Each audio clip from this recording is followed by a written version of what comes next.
because we had passed 380 billion Kenya shillings. But, Honorable Speaker, this figure also is higher than what is required constitutionally. Constitutionally, Honorable Speaker, the shareable revenue should form around not less than 15% of the revenues in the last audited, Honorable Speaker.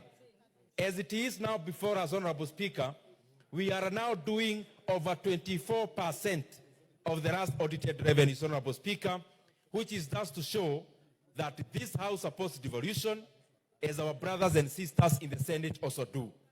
And that is why even when we met, there was no acrimony, because we all knew that the monies that are going to our counties are still going to serve the Kenyan people. The monies that are going to our constituencies also goes to serve the same Kenyan people. And therefore, there was no point of belaboring the point so deeply about who supports and who does not support devolution. All of us in this House have shown in the past, are showing now, that the National Assembly supports devolution. The Senate also in the Mediation Committee, Honorable Speaker, we were all reading from the same page that there is no contestation, Honorable Speaker, that we all support devolution, and that is why we were able to conclude this issue in a very amicable manner. Honorable Speaker, there was also another clause we had put in the initial report, that when there is a shortfall of revenue, that the national government and the county governments were to bear that shortfall, Honorable Speaker, in a manner that reflects their initial figures, what I would call proportionately. But, Honorable Speaker, after deliberations, there is something we have seen very consistent in this country, where the National Treasury sets targets, revenue targets. But for the last 10 years, Honorable Speaker, we have never, even 1 year, met our revenue targets. And we decided in the Mediation Committee that what we have been advising the National Treasury, even as a House, that they need to give projections of revenue that are in tandem with reality. Because there are ramifications of that.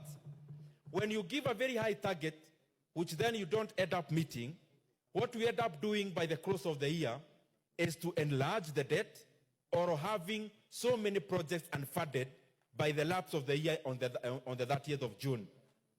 It is the same reason, Honorable Speaker, that by the last financial year, the country was not able to fund projects worth Kenya shillings 218 billion shillings. And what we were only able to carry over as a country, Honorable Speaker, was only the 30 billion for counties, a little bit for CDF, and a little bit for pensions, which was just around 60 billion. All the other monies, Honorable Speaker, are projects, and especially developmental, that ended up unfunded by the lapse of the financial year. What we need to do to make a credible budget is to come up with revenue targets that reflect reality. And for that reason, Honorable Speaker, the Mediation Committee deleted that clause, that when there is a revenue shortfall, the people who set revenue are not the county governments. It is the National Treasury. And the National Treasury represents the executive or the national government, Honorable Speaker. And therefore, in our report, we have decided that the counties can no longer be able to carry a burden which they were not part of the creation.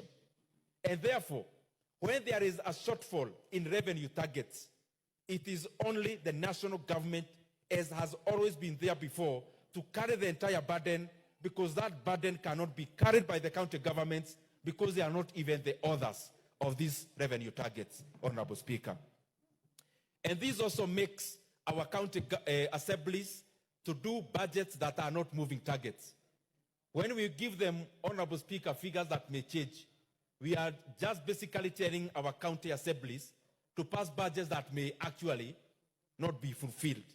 And that is why we have decided to delete that clause, so that in case of a revenue shortfall, the National Treasury that actually sets those targets, Honorable Speaker, it is therefore, being a representation of the national government, it is the national government alone to carry the burden of revenue shortfall.